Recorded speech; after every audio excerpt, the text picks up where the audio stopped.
Hello बच्चों, नमस्कार। आज देखिए हम सीबीएसई का 9th क्लास का सबसे पहला चैप्टर नंबर सिस्टम स्टार्ट करते हैं। नंबर सिस्टम आपने लोअर क्लासेस में जो आप पीछे क्लासेस पढ़ के आए हैं उनमें भी कर चुके हैं। यहाँ पर कुछ थोड़ा सा वाइड है उसके अकॉर्डिंग।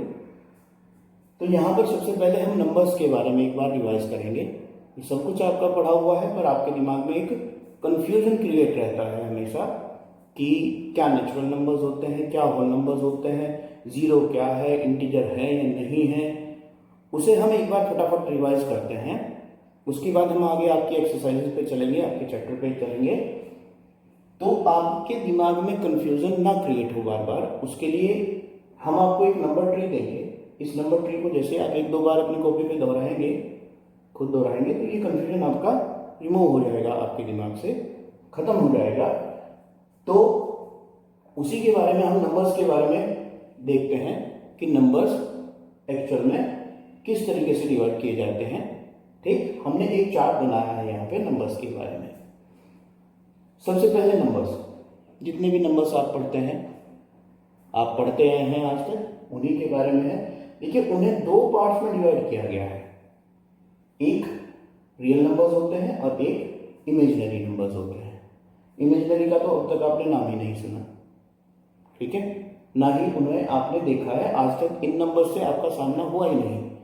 जब से आपने पढ़ना स्टार्ट किया है या जब से आपने काउंटिंग स्टार्ट की है, 1 2 आपको सिखाया गया होगा जब से, बहुत छोटी क्लासेस से, तब से लगाकर आज तक इस 9th क्लास तक आपका इमेजिनरी नंबर से सामना नहीं हुआ है। आपने जितने भी नंबर्स पढ़े हैं वो सब रियल नंबर्स थे।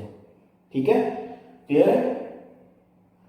डेफिनेशन के अकॉर्डिंग अगर हम बात करें कि जी क्या रियल नंबर्स होते हैं, क्या इमेजिनरी नंबर्स होते हैं, तो रियल नंबर्स वे नंबर्स हैं जिन्हें आप नंबर लाइन पे रिप्रेजेंट कर सकते हैं, शो कर सकते हैं, वो सब रियल नंबर्स होते हैं। और इमेजिनरी नंबर वे नंबर होते हैं जिन्हें हम नंबर लाइन पे शो नहीं कर सकते, या जो अनडिफाइंड होते हैं, वो सारे नंबर आपके इमेजिनरी कहलाएंगे।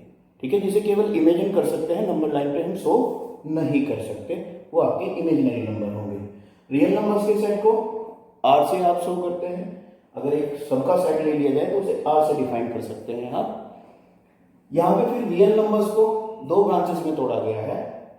दो तरीके के नंबर्स होते हैं रियल नंबर भी, एक आपके रैशनल होंगे और दूसरे आपके इरेशनल होंगे।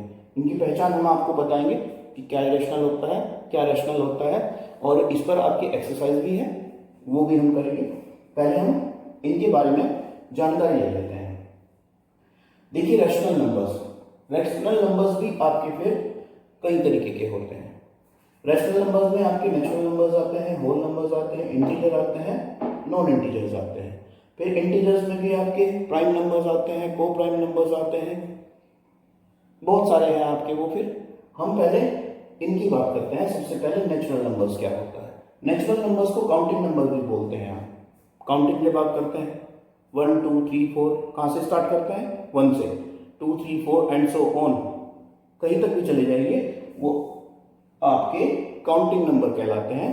यानी कि इसमें जीरो नहीं है, जीरो से तो गिनती शुरू नहीं करते ना, 0 1 2 3 4, तो जीरो इसमें इंक्लूड नहीं किया गया है, इसी वजह से इन्हें काउंटिंग नंबर भी कहते हैं। क्लियर हो गया। अब अगर आपको ये कहना हो कुछ नहीं, ये कुछ नहीं है, और कुछ नहीं को भी आप, नथिंग को भी आप इंक्लूड करना चाहते हैं, तो वो जीरो है। नथिंग, ये तो जीरो है। वो नथिंग अगर आप इन नेचुरल नंबर्स में इंक्लूड कर लें तो वो होल हो जाता है, होल नंबर्स हो जाते हैं वो। तो जीरो प्लस में वही नेचुरल नंबर्स, उस सेट को आप W से डिनोट करते हैं, जिसे होल नंबर्स बोलते हैं, 0 to इनफाइनाइट, पॉजिटिव डायरेक्शन में सारे के सारे। इसके बाद आते हैं हम इंटीजर्स पे। नंबर लाइन में आप इंटीजर लिखा करते थे, इसके ऊपर बीचों बीच जीरो लिखा करते थे मिनट में, फिर आप +1 +2 +3 इधर चलते थे, इधर -1 -2 -3 चला करते थे। तो वे आपके सारे होते हैं इंटीजर्स। इसमें जो आप जीरो से राइट साइड में लिया करते थे, दाहिनी तरफ लेते थे, वो आपके सारे कहलाते हैं पॉजिटिव इंटीजर।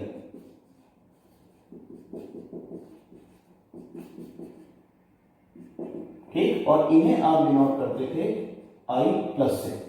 I के ऊपर प्लस साइन लगा दीजिए, इसका मतलब हो जाता है पॉजिटिव इंटीजर। जीरो से जो लेफ्ट में थे ये सारे आपके नेगेटिव इंटीजर और इन्हें आई के ऊपर माइनस लगा दीजिए, नेगेटिव इंटीजर बोलते हैं। तो फिर ये बीच में कौन बच गया फिर? जीरो। ना तो हमने पॉजिटिव में लिया ना हमने नेगेटिव में लिया। ये भी एक इंटीजर है। Is that clear? ये भी एक इंटीजर है, ना पॉजिटिव है ना नेगेटिव है। ये आपका कंजक्शन इंटीजर है, यानी कि इन्हें जोड़ता है नेगेटिव और पॉजिटिव इंटीजर को, इनके बीच का एक पुल है। ठीक है, जैसे क्यों लिया हमने इसे जीरो को? जरूरी थोड़ा ही था, +1 +2 भी लेते चले जाते हैं इंटीजर थे। देखिए हम जब कहते हैं कि कंजुगेटिव इंटीजर, एक के बाद एक आने वाला इंटीजर, तो आपको कैसे मिलता है? 1 ऐड करके। मैं कहता हूं एक इंटीजर है आपके पास 17, नेक्स्ट इंटीजर क्या होगा? आप कहते हैं 18, कैसे? 1 ऐड करके। तो जब आप 1 ऐड करके नेक्स्ट इंटीजर मिल रहा है आपको, तो मैं यहां कहता हूं -1 से अगर 1 आप ऐड करते हो तो 1 पे तो जाओगे नहीं, कहां जाना पड़ेगा? 0 पे। फिर 0 में 1 ऐड करोगे तब जाके 1 पे आते हैं। तो इस वजह से ही इसे इन दोनों के बीच का पुल बोलते हैं। इंटीजर है but neither A positive integer nor a negative integer. Clear है? बट इंटीजर है। इसके बाद नॉन इंटीजर्स नंबर, जो इंटीजर नहीं है वो सब नॉन इंटीजर है, उन्हें फ्रैक्शन के रूप में भी लिखा जा सकता है। ठीक है, फ्रैक्शन में आप लिखते हैं न्यूमरेटर अपॉन डिनोमिनेटर, वो भी लिखा जा सकता है। डेसिमल फॉर्म में भी लिखे जा सकते हैं 3.25 या समथिंग, कुछ भी जो कंप्लीट नंबर नहीं है वो आपके नॉन इंटीजर कहलाते हैं। क्लियर है? इंटीजर क्लियर हो गया। इसमें एक चीज का और ध्यान रखेंगे कि ये चार्ट नीचे की तरफ को बनाया गया है। ठीक है, तो यानी कि रियल नंबर, हर रियल नंबर आपका रैशनल होगा या इररेशनल होगा, पर ठीक है, परंतु अगर हम ये कहें, उल्टा इसका लेके चले हम, कि हर इररेशनल नंबर आपका रियल नंबर होना है या रैशनल नंबर रियल होना है, ये दोनों रियल ही होने हैं। अगर हम इसका उल्टा लेके चले, हम ये कहें कि हर रियल नंबर इररेशनल होता है, नहीं, but her irrational number real जरूर होगा। ठीक है, इधर को चलेंगे तो ये इसमें दोनों ब्रांचेस हैं तो होंगी, पर अगर इधर लेके चलेंगे तो वो पॉसिबल हो भी सकता है, नहीं भी। दोबारा एक बार फिर समझिए, मैं यहां कहता हूं कि रैशनल नंबर्स के ये सारे पार्ट्स हैं। ठीक, अगर मैं कहूं कि every whole numbers is a rational number, ठीक है, ये बात बिल्कुल सही है। बट अगर ये कहा जाए कि every rational numbers is a whole number, नहीं, क्योंकि ये भी आपके पास रैशनल है नेगेटिव, ये होल नंबर में तो नहीं है। ठीक है, फ्रैक्शन और डेसिमल है, ये होल नंबर में नहीं है। क्लियर है ना? क्या बताया मैंने कि अगर आप कहें ऐसे उल्टे कि एवरी होल नंबर, या मैं कहूं every integer is a rational number, सही है बिल्कुल। बट अगर आप उल्टा इसे लेके चलेंगे कि every rational number is a whole number, नहीं, जरूरी नहीं है, या every rational number is a integer, जरूरी नहीं है, नॉन इंटीजर भी हो सकता है। क्लियर है ना? तो इस चार्ट से आप जो स्टेटमेंट्स आपको दिए जाते हैं उन्हें भी आप वेरीफाई कर सकते हैं। ठीक है, ऐसे तो ट्रू होगा, पर अगर नीचे से आपको कहा जाए कि every rational number is a whole number, नहीं है, जरूरी नहीं है। Every rational number is a natural number, नहीं, जरूरी नहीं है। बट अगर उल्टा आपसे इस तरीके से पूछा जाए कि every natural number is a real number, rational number, yes. Clear? ठीक है, आगे बढ़ते हैं, बात करते हैं, नीचे आते हैं इनके डेसिमल नंबर्स पे। इनमें भी आपके कुछ पार्ट्स होते हैं, फ्रैक्शन तो आपके न्यूमरेटर अपॉन डिनोमिनेटर की फॉर्म पे होंगी, पर डेसिमल की बात करते हैं हम। डेसिमल नंबर्स क्या होते हैं?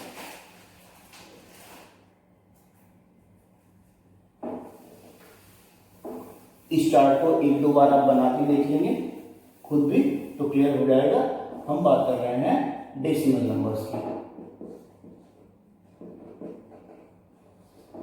डेसिमल नंबर्स, डेसिमल नंबर्स आपके 3 टाइप्स के हो सकते हैं, 3 तरीके के डेसिमल नंबर्स हो सकते हैं, नंबर 1, 2 और 3।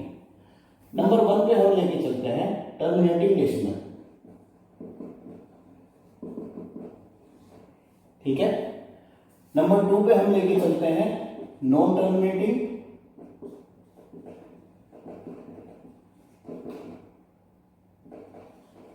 और रिपीटिंग। रिपीटिंग भी बोलते हैं इन्हें, रिकरिंग भी बोलते हैं इन्हें, दोनों ही, कुछ भी लिखा जा सकता है। और तीसरा है आपके पास non terminating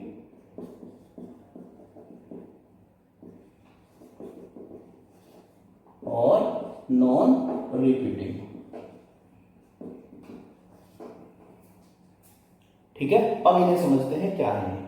terminating decimal numbers, जब आप किसी एक नंबर को दूसरे नंबर से डिवाइड करते हैं, ठीक है, तो डिवाइजर से जब आप उसे डिवाइड करना शुरू करेंगे तो कहीं ना कहीं जाके आपका रिमाइंडर 0 आ जाएगा, चाहे डेसिमल पे आ जाए जाके, चाहे नॉन डेसिमल पे आ जाए जाके। ठीक है ना, जैसे मैं आपको कहूं कि आपको 7 को 5 से डिवाइड करना है। अब आप इसे डिवाइड करना शुरू करते हैं तो 1.4 आ जाता है। ठीक, उसके बाद रिमाइंडर क्या आ गया, 0 आ गया, यानी कि आगे डेसिमल्स नंबर नहीं आपके आएंगे, तो ये एक टर्मिनेटिंग डेसिमल है। क्लियर हो गया, जब रिमाइंडर आपको 0 मिल जाए। ठीक है, ये कहलाएंगे आपके टर्मिनेटिंग डेसिमल्स। कहीं तक भी चले जाए, डेसिमल के 2 प्लेस तक चला जाए, 3 तक चला जाए, 4 तक चला जाए, पर वो टर्मिनेट हो जाएगा, रिमाइंडर आपको 0 मिल जाए। दूसरी condition non terminating. Non terminating और रिपीटिंग नंबर्स क्या होते हैं कि आपका जो रिमाइंडर था वो बार बार रिपीट होना शुरू हो जाए कुछ दूर जाके। आपने डिवाइड करना शुरू करा और डिवाइड करने के बाद आपका जो रिमाइंडर आ रहा है बार बार घूम फिर के वही आ रहा है, तो आप जब डिवाइड करेंगे तो घूम फिर के आंसर भी फिर वही आएगा। जैसे मैं आपको कहता हूं यहीं पे कि आप 7 को 3 से डिवाइड करिए, ठीक है, क्या आता है 2.3333 एंड सो ऑन। ठीक है, डिवाइड करके देखते हैं 7 को, जब 3 से आपने डिवाइड करा, 3 2 जा 6 हुआ, 1 रिमाइंडर बचा, डेसिमल लगाई आपने, 0 बढ़ाना शुरू कर दिया डेसिमल लगा के, तो 0 नीचे उतारा, 3 टाइम्स चलेगा 9, फिर 1 आ गया, फिर आगे 0 उतारी, फिर 3 9 फिर 1, तो आप देख रहे हैं कि रिमाइंडर 1 बार बार रिपीट हो रहा है। ठीक है, इसी वजह से नंबर भी आपका रिपीटिंग आ रहा है। तो ये आपके कहलाते हैं नॉन टर्मिनेटिंग, टर्मिनेट तो हो ही नहीं रहा ये, और ये आपका रिपीटिंग है, बार बार रिपीट हो रहा है। जरूरी नहीं है एक ही डिजिट में रिपीट हो, आपका नंबर 1.232323 इस तरीके से भी जा सकता है, आपका नंबर 3.1458 1458 1458 इस तरीके से भी जा सकता है, 4 डिजिट रिपीट हो रही है। ठीक है, यानी कि हर 4 डिजिट के बाद आपको नंबर रिपीट मिल रहा है। कितने भी डिजिट के बाद रिपीटिंग चल सकता है, क्लियर है। जो रिपीटिंग होता है इसे आप इस तरीके से भी शो करते हैं, इसके ऊपर बार लगा दिया, बार लगाने का मतलब है कि 2 3 ही आपका बार बार रिपीट हो रहा है।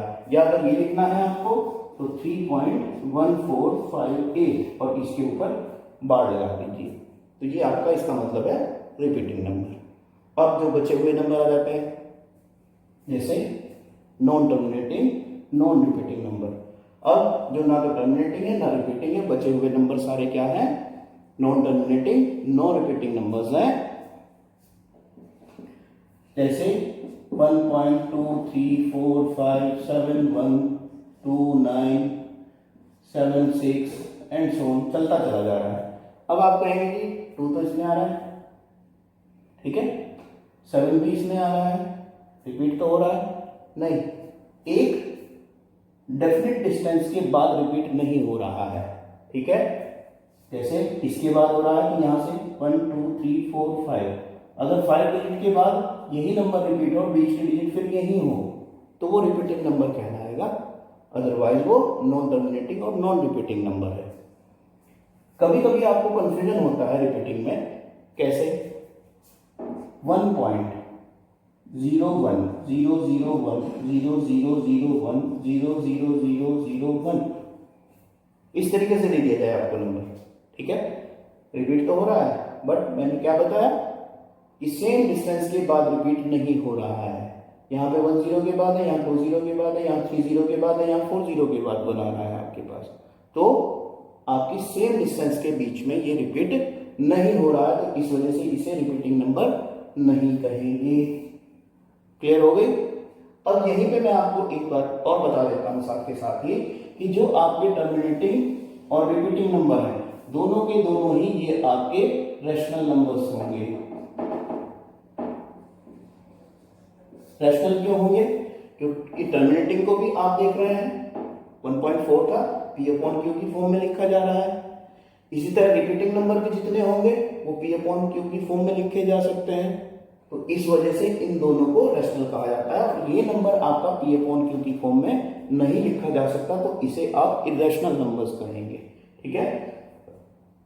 अगर आपको क्वेश्चन दिया जाए, कुछ नंबर दे दिए जाए और आपको कहा जाए कि इनकी पहचान कीजिए कि ये रैशनल है या इरेशनल है, तो अब आप इतना लंबा प्रोसेस तो इस्तेमाल नहीं करें। डायरेक्टली आपको 3 पॉइंट दे रहा हूं, 3 पॉइंट्स में देख लीजिए, अगर कहीं पे वो एग्जिस्ट कर रहे हैं तीनों में से किसी भी पॉइंट पे तो वो रैशनल है, अदरवाइज वो इरेशनल है। ठीक है। रैशनल के लिए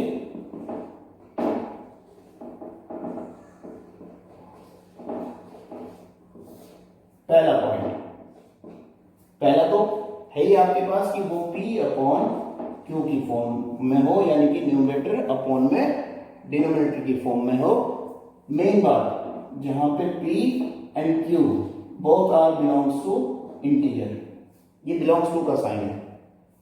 ठीक है, यानी कि इससे संबंधित है या इनमें से लिया गया है, इंटीजर में से लिया गया है P और Q, चाहे पॉजिटिव है चाहे नेगेटिव है। यहां पर हमने देखिए ना प्लस लगाया ना माइनस लगाया, हमने केवल I लिखा है, यानी कि इंटीजर से रिलेटेड है ये दोनों के दोनों पॉइंट्स। और इसमें मेन बात क्या कि Q आपका नॉन जीरो होना चाहिए। इंटीजर है तो इंटीजर तो जीरो भी है ना, P तो जीरो हो सकता है बट Q जीरो नहीं होना, क्योंकि अगर Q जीरो आ गया, यहाँ पे जीरो लिख दिया आपने, जैसे कि मैं लिख दूं 5/0, तो ये आपका एक अनडिफाइंड नंबर है, इसे आप डिफाइन नहीं कर सकते, तो ये आपका रैशनल भी नहीं है। क्लियर हो गया। दूसरी बात का एक और आप ध्यान रखें यहाँ पे कि P अपॉन Q में कोई कॉमन फैक्टर भी ना हो, यानी कि जैसे मैं आपको कहूं कि 10/20 है, ये कोई समझदारी वाली बात तो नहीं है, ये तो 1/2 ही तो है। ठीक है, तो हम कोशिश ये करें कि इनके अंदर कोई भी आपका कॉमन फैक्टर ना हो, न्यूमरेटर और डिनोमिनेटर के अंदर। पहली पहचान क्लियर हो गई। दूसरी मैंने अभी अभी बताई थी आपको कि वो टर्मिनेटिंग डेसिमल हो।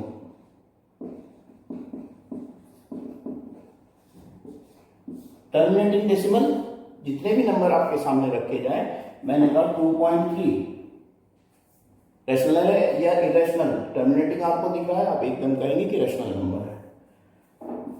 तीसरा पॉइंट, रिपीटिंग नंबर जितने भी होंगे, ठीक है, जैसे अभी लिखा था 1.3333 एंड सो ऑन, ये सभी के सभी आपके रैशनल होंगे। ठीक है, और जो रैशनल नहीं है वो क्या होंगे, इरेशनल होंगे। ठीक है ना। अगर आपने देख लिया कि ये नंबर इन तीनों में से किसी में भी एग्जिस्ट नहीं कर रहा है, तो इसका मतलब वो कौन है, इरेशनल नंबर है। और इरेशनल नंबर मोस्टली कौन होते हैं, जो स्क्वायर रूट के अंदर नंबर लिए जाते हैं वे नंबर होते हैं, बट ध्यान ये रहे कि वो एक परफेक्ट स्क्वायर नंबर ना हो। जैसे मैं लिखता हूं 2 इरेशनल है, 3 इरेशनल है, बट 4 क्योंकि इसका तो स्क्वायर रूट लेंगे तो +-2 आ जाएगा, तो 2 तो आपका एक रैशनल नंबर हो जाएगा। तो परफेक्ट स्क्वायर ना हो, उसका स्क्वायर रूट ले रहे हैं तो वो तो रैशनल हो जाएगा, अदरवाइज सब इरेशनल होंगे। ठीक है ना, ये सब के सब आपके इरेशनल नंबर्स आएंगे, या आपके पास नॉन टर्मिनेटिंग डेसिमल में दे रखे हो तब वो आपके पास इरेशनल नंबर्स होंगे। ठीक है, क्लियर हो गया। अब ये भी आपके दिमाग में कंफ्यूजन आया होगा, कैसे, जब मैंने लिखा स्क्वायर रूट 4, आप तो ये लिखते थे आज तक, ये तो नहीं आपने लिखा। ठीक, कारण बताया जाता है, लिखना ही जरूरी है, जरूर आपको लिखना चाहिए। फिर जो आपको यूजेबल लगे, जो आपको लगे कि ये सही है, पॉजिटिव या नेगेटिव, वो आपको ले लेना है। क्यों, देखिए अगर मैं +2 का स्क्वायर करता हूं तो कितना आता है 4, अगर मैं -2 का स्क्वायर करता हूं तो वो भी कितना आता है 4। और स्क्वायर रूट क्या है? स्क्वायर रूट तो इसका इनवर्स फंक्शन ही तो है स्क्वायर का, यानी कि आपने स्क्वायर करके जो नंबर लाया है, स्क्वायर रूट करने के बाद वो नंबर वापस आना चाहिए। तो अगर मैं इसका स्क्वायर रूट करता हूं तो -2 भी तो आना चाहिए, इसका स्क्वायर रूट करता हूं तो +2 भी तो आना चाहिए। तो ध्यान रखिए कि अगर आपको कभी भी किसी स्क्वायरिक नंबर का स्क्वायर रूट निकालना है तो प्लस और माइनस दोनों ही साइन आपको लेके चलने पड़ेंगे। क्लियर है? अब आते हैं आपकी एक्सरसाइज पर। एक्सरसाइज में क्या है आपके बड़े आसान क्वेश्चन है, इसके एग्जांपल्स आप पहले देख लीजिएगा एक बार। पहले क्वेश्चन आपको दे रखा है, देखिए बता भी चुके हैं इसे। इसने पूछा है इज 0 ए रैशनल नंबर? क्या 0 रैशनल नंबर है? आप ध्यान दीजिए, 0 हमने कहां लिया था? 0 हमने लिया था होल नंबर में लिया था और इंटीजर्स में लिया था। तो होल नंबर भी और इंटीजर्स भी दोनों क्या होते हैं? रैशनल नंबर में लिए थे हमने। चार्ट में ध्यान दीजिएगा। तो ये आपका एक रैशनल नंबर है। और फिर कहा गया है कि क्या इसे P/Q की फॉर्म में लिख सकते हैं? एक्सरसाइज 1.1 का पहला ही क्वेश्चन। ठीक, 0 इज सबसे पहली बात तो एक रैशनल नंबर है। ठीक, 0/1 भी लिख सकते हैं, 0/2 भी लिख सकते हैं, 0/4 भी लिख सकते हैं, कुछ भी लिख सकते हैं। ठीक है, P/Q की फॉर्म में भी लिखा जा रहा है। तो इस वजह से ये आपका एक रैशनल नंबर है। 0/0 नहीं लिख सकते, क्योंकि पहली बात तो यही है कि क्यू आपका नॉन जीरो होना चाहिए। और 0/0 जो है ये आपकी एक अनडिफाइंड फॉर्म है, इंडिपेंडेंट फॉर्म है, ये नंबर आप यूज नहीं करेंगे। क्लियर है? आगे बढ़ते हैं क्वेश्चन नंबर 2 पे। क्वेश्चन नंबर 2 में आपको कहा गया है कि आपको 6 रैशनल नंबर फाइंड करने हैं बिटवीन 3 and 4। 3 और 4 के बीच में आपको 6 रैशनल नंबर रखने हैं। देखिए कई सारे तरीके हैं, पिछली क्लासेस में भी आप पढ़ चुके हैं। हम इन्हें डेसिमल की फॉर्म में भी रख सकते हैं, हम इन्हें फ्रैक्शन की फॉर्म में भी रख सकते हैं। ठीक है ना? तो कैसे? हमें 3 और 4 के बीच में 6 डेसिमल नंबर्स रखने हैं, तो कैसे करें? डेसिमल रखने हैं 3.1 कर लें, 3.2 कर लें, 3.3 कर लें, 3.4 कर लें, 3.5 कर लें, एंड सो ऑन, कितने भी करके चले जाएं। फिर और आपको बढ़ाने हैं तो 3.11 कर लें, 3.12 कर लें, 3.13 कर लें, कितने भी करते जाएं। और इससे आगे बढ़ना है तो 3.111 कर लें, फिर 3.12 या 112 कर लें। कितने भी नंबर आप इनके बीच में रख सकते हैं, बस 3 से स्टार्ट हो, 4 तक ना जाए आप। तो बीच में जो भी नंबर आप लिख सकते हैं वो सब इनके बीच में है। क्लियर है? ये तो डेसिमल हो गया। अगर आपको फ्रैक्शन करना है, 8 क्लास में भी आपने करा था 3 और 4 के बीच में कितने नंबर आपको चाहिए? आपको चाहिए इनके बीच में 6 नंबर। तो 6 + 1 कितना हुआ? 7। आप 7 से इसे ऊपर और 7 से इसे नीचे मल्टीप्लाई करते हैं, इसे भी और इसे भी। ठीक है, मल्टीप्लाई करने के बाद ये क्या है? 21/7 और ये क्या आया? 28/7। ठीक है, अब इनके बीच में 21 और 28 के बीच में जितने भी नंबर है वो लिखते चले जाइए। 22/7, 23/7, 24/7, 25/7, इस तरीके से 28 तक जितने भी नंबर आप चाहते हैं। दूसरा तरीका ये हो गया आपके पास, ये पहला मेथड था आपका, ये सेकंड मेथड था आपका। अब तीसरे की बात करते हैं। तीसरा मेथड जो है वो थोड़ा सा लेंथी है। इसमें हम क्या करते हैं, आपके पास है 3 और 4। सबसे पहले हम इनका मिड निकालते हैं, बीचों बीच का नंबर निकालते हैं। तो उसके लिए क्या करें? फॉर्मूला है आपके पास a + b/2, यानी कि a पहला नंबर और b जो आपका आखिरी नंबर है, एंड पॉइंट्स जो है आपका वो इनिशियल नंबर और लास्ट नंबर अपॉन में 2। तो क्या आएगा? 3 + 4/2, यानी कि आपके पास आ गया 7/2। तो 7/2 इनका मिड हो गया। ठीक, अब फिर इसका अब इसका दोनों का मिड निकाल सकते हैं आप। ठीक है ना? तो 3 + 7/2 और उसका अपॉन 2। तो देखिए 2 3 जा 6 हुआ, 13/2 और 2 पहले से रखा हुआ था तो 13/4 हो जाएगा। ये इसके बीच में आ गया। इसका और इसका मिड निकाल लीजिए फिर इसी तरीके से। क्या होगा 7/2 प्लस में 4 और अपॉन में 2 कितना होगा 15/4 आ जाएगा। ये इसका मिड हो गया। ठीक, अब और निकालना चाहते हैं आप तो इन दोनों का मिड निकाल दीजिए, यहाँ बीच में आ जाएगा। इन दोनों का मिड निकाल दीजिए, यहाँ बीच में आ जाएगा। इन दोनों का यहाँ पे, इन दोनों का यहाँ पे। जितने भी नंबर चाहे आप इंसर्ट करते चले जाइए और बढ़ाते हुए चले जाइए। कितने भी नंबर आप डाल सकते हैं। थोड़ा सा लंबा तरीका जरूर है, ठीक है, पर ये भी आपका एक तरीका है इसमें नंबर इंसर्ट करने का। वैसे जो आपको बेटर लगे उससे आप कर सकते हैं। नेक्स्ट क्वेश्चन फिर यही है, तीसरा क्वेश्चन आपको दे रखा है। तीसरे क्वेश्चन में है आपको 3/5 और 4/5 के बीच में 5 नंबर इंसर्ट करने हैं। तीसरे क्वेश्चन में 3/5 और 4/5 के बीच में सबसे आसान तरीका वही आपका 8 वाला। डेसिमल में कन्वर्ट करके भी कर सकते हैं। चलिए डेसिमल में जो पहले करें तो इसे हम लिख सकते हैं 0.6 और इसे लिख सकते हैं 0.8। अब इनके बीच में कितने भी रखते चले जाइए। 0.6 से स्टार्ट कीजिए, 61, 0.62, 0.63, 0.64, इसी तरीके से जितने भी आप चाहें। फिर इसके आगे डिजिट बढ़ाते चले जाइए, कितने भी नंबर जितने आपका मन करे। दूसरा तरीका 5 नंबर अगर इनके बीच में आपको इंसर्ट करना है तो 5 + 1 यानी कि 6। 3/5 को 6 से ऊपर और 6 से नीचे। इसी तरह 4/5 को 6 से ऊपर और 6 से नीचे मल्टीप्लाई कीजिए। यहाँ तो आया 18/30 और इधर आ जाएगा आपके पास 24/30। 18 के और 24 के बीच में नंबर रखते चले जाइए। डिनोमिनेटर आपका यही चलेगा 30 ही। तो कितना हुआ 19/30, 20/30, इसे आप 2/3 लिख सकते हैं। 21/30, इसे भी आप 7/10 लिख सकते हैं।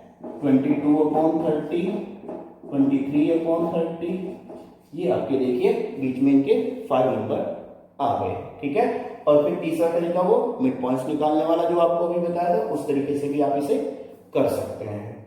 अब आता है फोर्थ क्वेश्चन पे। फोर्थ क्वेश्चन में आपको कुछ स्टेटमेंट दे रखे हैं। स्टेटमेंट अगर आपके चार्ट जो अभी अभी बनाया था वो ध्यान है, उस पर आपने अच्छी तरीके से स्टडी कर लिया है तो ये बड़े आसान हो जाते हैं। सबसे पहला पार्ट इसमें दे रखा है, every natural number is a whole number. हर नेचुरल नंबर जो होता है वो होल नंबर होता है। ऐसा पॉसिबल है क्या? नेचुरल नंबर आपने लिया 1 2 3 4 5 ये हैं, वो सब होल नंबर हैं। बिल्कुल है, क्योंकि नेचुरल नंबर्स जो होते हैं वो होल नंबर के अंदर सारे के सारे एग्जिस्ट करते हैं। तो हर नेचुरल नंबर जो होगा वो होल नंबर होगा, पर जरूरी नहीं है कि हर होल नंबर नेचुरल नंबर हो, क्योंकि 0 एक ऐसा होल नंबर है जो नेचुरल नंबर नहीं है। अगर ये स्टेटमेंट उल्टा होता तो ये फॉल्स होता फिर आपका। ठीक है ना, तो ये आपका ट्रू स्टेटमेंट है। सेकंड की बात करते हैं। सेकंड में आपको दे रखा है every integer is a whole number. हर इंटीजर आपका होल नंबर है। होल नंबर कहां से 0 to इनफाइनाइट चलते थे पॉजिटिव डायरेक्शन में, नेगेटिव डायरेक्शन की तरफ तो चलते ही नहीं हम होल नंबर में। तो हर इंटीजर फिर होल नंबर कैसे हो सकता है? अगर मैं -3 लेके चलूं, इंटीजर तो है बट होल नंबर में तो वो नहीं आता, तो इसका मतलब ये स्टेटमेंट आपका फॉल्स है। देखिए पूरा का पूरा जो हमने चार्ट लिखा था उसी पे है। जितने भी आपके नंबर सिस्टम में ट्रू फॉल्स आएंगे उस चार्ट से ज्यादातर को आप हल कर सकते हैं। तीसरा पार्ट देखिए। तीसरे पार्ट में आपको दे रखा है every rational number is a whole number. हर रैशनल नंबर आपका होल नंबर होता है नहीं, ये भी फिर वही उल्टी बात आई ना। एवरी होल नंबर तो आपका रैशनल नंबर होता है बट हर रैशनल नंबर आपका होल नंबर नहीं होगा। कैसे? मैं एक रैशनल नंबर ले लेता हूं 2.3, तो क्या ये होल नंबर है? रैशनल तो है बट होल नहीं है। तो इस वजह से ये स्टेटमेंट भी आपका फॉल्स हो गया। क्लियर हो गए होंगे सारे क्वेश्चंस? ठीक, एग्जांपल्स आप जरूर कर लेंगे। आगे बढ़ते हैं। आगे है एक्सरसाइज आपकी इरेशनल नंबर्स की। इरेशनल नंबर्स क्या होते हैं? देखिए अभी भी मैंने आपको रैशनल बताया, जो रैशनल नहीं है वो इरेशनल है। बस इतना ही आपको ध्यान रखना है कि अगर आप देखते हैं कि ये रैशनल नहीं है तो कौन है वो? इरेशनल नंबर है। ठीक है, नेक्स्ट एक्सरसाइज में चलते हैं। नंबर लाइन आपको पता ही है, हर नंबर को, जितने भी नंबर्स हैं आपके, चाहे वो रैशनल है चाहे वो इरेशनल है, उन्हें आप नंबर लाइन पे शो कर सकते हैं। क्यों? क्योंकि वो रियल नंबर है। मैंने आपको पहले ही बताया था कि हर रियल नंबर को आप नंबर लाइन पे शो कर सकते हैं। क्लियर है ना? तो अगर आपको इरेशनल नंबर भी दिखे, जैसे √5 की बात करता हूँ, √3 की बात करते हैं या √2 की बात करते हैं, वो सब क्या है? रियल नंबर है। रियल है तो डेफिनेटली वो नंबर लाइन पे एग्जिस्ट करेंगे, नंबर लाइन पे शो कर सकते हैं आप उसे। क्वेश्चन पे आते हैं। पहला क्वेश्चन एक्सरसाइज 1.2, ये भी आपका स्टेटमेंट है, इसके ट्रू और फॉल्स है, और फिर आपको उनके जस्टिफिकेशन भी देना है, यानी कि एग्जांपल भी उनका देना है। जस्टिफाई जब आपको करना हो तो एक एग्जांपल उसके साथ में रख दीजिए, आपको जस्टिफिकेशन वही करना होता है। पहले आपको दे रखा है every irrational number is a real number. Her irrational number real number होता है। देखिए फिर वही चार्ट पे आपकी बात आ गई, नीचे से ऊपर को चलेंगे तो ट्रू है, बट ऊपर से नीचे को चलेंगे तो जरूरी नहीं कि ट्रू हो। तो इसने कहा है हर इरेशनल नंबर एक रियल नंबर है, तो इसका मतलब क्या हुआ? ट्रू है। ठीक है ना? मैंने कहा नीचे से ऊपर को चलोगे तो ट्रू है, और ऊपर से नीचे को आ रहा है तो जरूरी नहीं कि ट्रू हो ही हो। ठीक है, समटाइम्स ट्रू समटाइम्स फॉल्स होता है। सेकंड पे आते हैं। सेकंड में आपको दे रखा है every point of number line is of the form √m, यानी कि जो भी नंबर लाइन में पॉइंट होते हैं वो आपके सारे के सारे √m की फॉर्म में होते हैं, जबकि m आपका एक नेचुरल नंबर है। बिल्कुल सही है। नंबर लाइन में जैसे कि हमने 0 लिया, 1 लिया, 2 लिया, 3 लिया, इसी तरह इधर -1 लिया, -2 लिया, लेते चले गए। अब ध्यान दीजिए 0 तो 0 का ही स्क्वायर रूट है, 1 का अगर स्क्वायर रूट लेंगे तो +1 भी आएगा, -1 भी आएगा। ये दोनों इससे आ रहे हैं। 2 की अगर बात करें तो ये आपका 4 का स्क्वायर रूट है, इसी तरह -2 भी आपका 4 का ही स्क्वायर रूट है, +2 भी आपका 4 का स्क्वायर रूट है, इसी तरह 9। अब इनके बीच में जो नंबर्स आएंगे वो डेसिमल में हो या फ्रैक्शन में हो, वो भी डेफिनेटली किसी ना किसी का स्क्वायर रूट होंगे।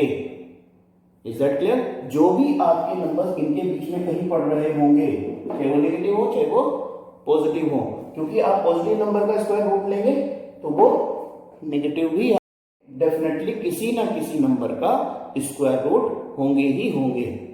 ठीक, नेक्स्ट पे आते हैं। Every real number is an irrational number. Her real number एक इरेशनल नंबर होता है। उल्टे चलिए फिर आप, ठीक है ना? यानी कि रियल नंबर इरेशनल नंबर होता है, ये तो पॉसिबल नहीं है। इरेशनल नंबर तो रियल नंबर होगा डेफिनेटली, बट अगर हम ये कहें कि हर रियल नंबर इरेशनल होगा, नहीं होगा, क्योंकि मैं अगर इरेशनल नंबर लूं, ठीक, ये रियल तो है ये, बट मैंने अगर एक रियल नंबर ले लिया 2, तो ये इरेशनल नहीं है, ये तो रेशनल हो गया। क्लियर है ना? तो तीसरा स्टेटमेंट आपका क्या हो गया? फॉल्स। दूसरा आपका ट्रू था। क्लियर है ना? तो ये आपने जस्टिफिकेशन भी इनका दे दिया, जैसे मैंने अभी एग्जांपल दिया था 2 का। 2 आपका एक रियल नंबर है बट रेशनल नहीं है। इसी तरीके से आप कुछ भी दे सकते हैं, 5 दे दो, 9 दे दो, -5 दे दो, कुछ भी दे दो। ठीक है ना? फिर है आपका second question, are the square roots of all positive integer irrational?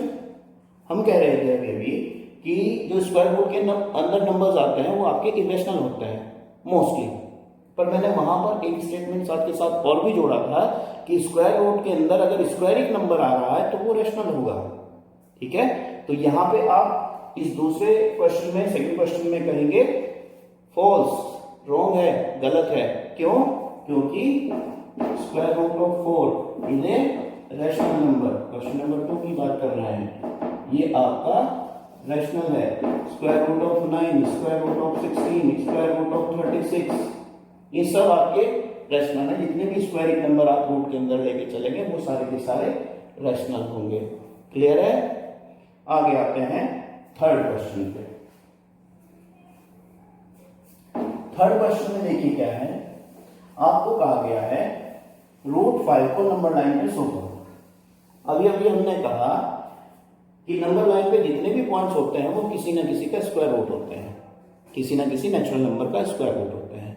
तो यहाँ पे अब ये बात हमसे थर्ड क्वेश्चन में दिखाना चाह रहा है कि क्या सच में ऐसा है। 0 नीचे लिखते हैं, 0 1 2 3 4 नंबर लाइन -1 -2 इधर को चला जाएगा। ठीक है, हमें शो करना है स्क्वायर रूट 5। ठीक, तो एक तरीका है इसका, बड़ा आसान है। अगर आप इस तरीके के कोई दो नंबर ढूंढ लें जिनका स्क्वायर सम 5 के इक्वल आ जाए, यानी कि दो नंबर आपको ऐसे ढूंढने हैं जिनका स्क्वायर करें और उनका सम करें तो वो 5 के इक्वल आ जाना चाहिए। जैसे यहां पे मुझे दिखाई दे रहा है कि अगर मैं 2 का स्क्वायर करूं कितना आता है 4, और 1 का स्क्वायर करूं तो 1, 4 + 1 5 ही तो आ रहा है। इस तरीके से हर नंबर को नहीं लिखा जा सकता, अगर पॉइंट्स में नंबर दे दिया जाए तो नहीं लिखा जा सकता। फिर अगर मैं कहता हूं 5.1 है, बड़ा मुश्किल हो जाएगा आपको ढूंढना, उसके लिए अलग तरीका है। अभी पहले हम इस तरीके की बात करते हैं। ठीक है, अब यहां पर हमारे पास दो नंबर आ गए 2 और 1। ठीक, ए हमने मान लिया 2 और बी हमने मान लिया 1। तो जो आपके पास ए है, इस पॉइंट्स को आप यहां पर ए लिख दीजिए। पहले पॉइंट के अकॉर्डिंग जितने भी आपके नंबर आया है उतनी यूनिट पे आप निशान लगाएंगे। 2 यूनिट पे आपने ऐसे निशान को लगाया, इस पॉइंट को आपने मान लिया बी। ठीक है, अब स्मॉल बी ये आपका था 1, तो इस बी पॉइंट पर आप परपेंडिकुलर लेके चलेंगे 1 यूनिट का। जितनी यूनिट ये थी, मान लीजिए 1 सेंटीमीटर है, ये भी 1 सेंटीमीटर है, तो यहां पर भी 1 सेंटीमीटर यूनिट का आप इस पे परपेंडिकुलर ड्रॉ करेंगे। क्लियर है? अब आप जो इनिशियल पॉइंट 0 से, क्योंकि यहीं से तो आपने इसकी मेजर शुरू करा था, मेजरमेंट शुरू करा था, तो इससे आप इसकी टॉप को मिला दीजिए। ठीक है ना, इसकी टॉप को मिलाया, इस डिस्टेंस को आप कंपास में लीजिए अपने, यहां पे नोट रख के ये कंपास लिया आपने और इसे आप सर्कल को ड्रॉ कर दीजिए। ठीक है, तो ये जहां पे भी आपका कट कर रहा है यही पॉइंट आपका √5 होगा। अब ऐसा क्यों होता है? कोई रीजन तो होगा ना। जब हम कोई टेक्निक बनाते हैं तो उसमें कुछ ना कुछ लॉजिक होता है पीछे। अब ऐसा क्यों है? देखिए, आपने पाइथागोरस थ्योरम पढ़ रखी है। पाइथागोरस थ्योरम हुआ करती थी राइट एंगल ट्रायंगल के ऊपर। अगर एक राइट एंगल ट्रायंगल है, ठीक, इसे मैं ए बी और सी कह दूं, ये आपका बेस है, ये आपकी हाइट है इसकी, और ये आपका हाइपोटेन्यूज है इसका। ठीक है, तो पाइथागोरस थ्योरम क्या हुआ करती थी? हाइपोटेन्यूज का स्क्वायर इज इक्वल टू हुआ करता था बेस का स्क्वायर प्लस में जो आपकी हाइट थी उसका स्क्वायर। ठीक है, तो देखिए यहां पर आपका बेस कितना आ रहा है? 2 आ रहा है। राइट एंगल ट्रायंगल ही तो बनाया था। हाइट कितनी आ रही है इसकी? 1 आ रही है। और अगर हम यहाँ पे हाइपोटेन्यूज को डायरेक्ट निकालना चाहते हैं तो इधर स्क्वायर है, तो इधर हमें स्क्वायर रूट लेके जाना पड़ेगा। दोनों साइड का अगर स्क्वायर रूट करें तो इधर से तो स्क्वायर हट जाएगा, पर इधर इन दोनों के ऊपर स्क्वायर रूट रह जाएगा। ठीक है, तो बेस हमारा था कितना? 2, 4 हुआ, और हाइट कितनी थी हमारी? 1 हुई, तो कितना आ जाएगा? Square root 5। यानी कि ये आपका जो हाइपोटेन्यूज आया है ये स्क्वायर रूट 5 है। और जो आपने कंपास में डिस्टेंस ली थी वो रेडियस ली थी, और रेडियस यहां से यहां तक मिलाएंगे तो ये भी तो रेडियस ही है, तो यहां से यहां तक की जो डिस्टेंस होगी वो आपकी √5 ही होगी। यही रीजन है, इसी पाइथागोरस के अकॉर्डिंग हम लोग यहाँ पे ये पॉइंट्स लेके चलते हैं। मैंने आपको बताया कि जरूरी नहीं है कि सबको आप इस तरीके से डिफाइन कर सकें, हर नंबर को आप इस तरीके से स्क्वायर सम के रूप में लिख सकें। अगर ये डेसिमल में होगा नंबर तो आपका पॉसिबल नहीं होगा। आगे क्वेश्चंस आएंगे इस तरीके के आपके पास, जब आपको डेसिमल नंबर दे रखा होगा और उसका स्क्वायर रूट, तो आगे की एक्सरसाइज में हम वो क्वेश्चन भी करेंगे।